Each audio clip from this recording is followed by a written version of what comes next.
Hello বন্ধুরা, আসসালামু আলাইকুম। কেমন আছেন? চলে আসলাম আমরা আজকে একটি ইম্পর্টেন্ট ভিডিও নিয়ে। তো আজকের ইম্পর্টেন্ট ভিডিওটা হলো আমরা আজকে লোকাল বাসে চড়বো।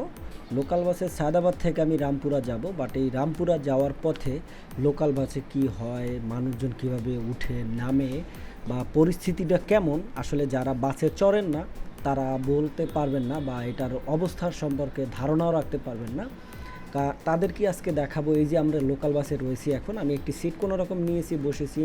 এখানে অসংখ্য মানুষ রয়েছে, আমি অনেকে দেখাতে পারবো না। আমার পিছনে রয়েছে ড্রাইভার এবং ড্রাইভারের পাশে রয়েছে আরও দুজন যাত্রী। তো এখন ভোরবেলা প্রায় 7:30 বাজে, সবাই অফিসের উদ্দেশ্যে রওনা দিছে গন্তব্যস্থানে যাওয়ার জন্য। তো লোকাল বাসের যে অবস্থাটা হয় দেখেন, আমি কিছুক্ষণ পর দেখাবো আপনাদেরকে যে পুরা বাস একদম ভর্তি, দাঁড়ানো অবস্থায় অনেক মানুষ রয়েছে।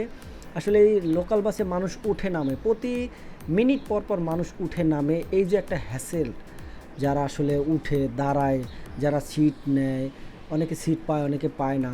এই যে প্রতিদিনের এই যে যাত্রা পথে তারা যে কী পরিমাণে কষ্টটা করে যায়, এটা যারা আসলে আদরের দুলালি বড়লোকের ছেলে মেয়ে বা মানুষরা রয়েছেন, তারা আসলে এই দুঃখটা বুঝবেন না।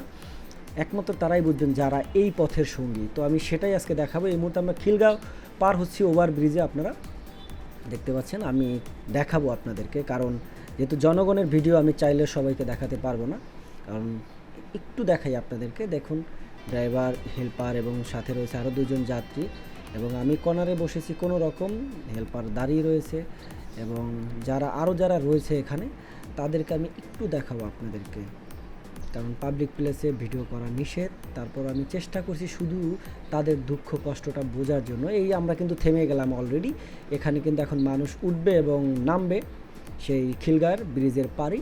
তো আমরা এখন, বাসটা থেমে গেল। তো কি হচ্ছে, কিভাবে মানুষ উঠছে নামছে বা অবস্থাটা কি বাসের, যে এই মুহূর্তে পরিস্থিতিটা কি সেটা দেখালাম। এই যে দেখেন মানুষ কিভাবে আসে যায়, একজন একজনকে ধাক্কা দিয়ে, শরীরে টাচ করে। এখানেই আসলে অনেকে অসহ্য মনে করে নিজেদেরকে।